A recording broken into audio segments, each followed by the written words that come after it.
Hello বন্ধুরা, Argentina দলের বর্তমান অধিনায়ক হচ্ছেন ফুটবল জাদুকর লিওনেল মেসি। বর্তমানে আর্জেন্টিনার সবচেয়ে সফল অধিনায়কও বলা হয় থাকে। লিও মেসির অনুপস্থিতিতে অনেক ফুটবলারই পালন করেছেন অধিনায়কের দায়িত্ব। তবে লিওনেল মেসির অবসরের পর কে হবেন আর্জেন্টিনার জাতীয় দলের মূল অধিনায়ক, সেটাই জানার চেষ্টা করব আজকের ভিডিওটিতে।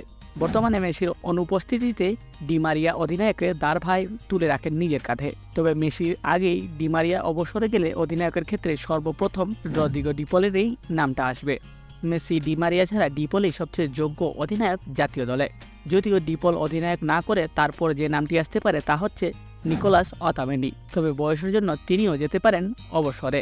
সেক্ষেত্রে অধিনায়কের দায়িত্ব পালন করতে দেখা যেতে পারে লিওনার্দো পারাদেসকে। আর্জেন্টিনার হয়ে বেশি ম্যাচ খেলার অভিজ্ঞতার জন্য তিনি পেতে পারেন এই অধিনায়কের দায়িত্ব।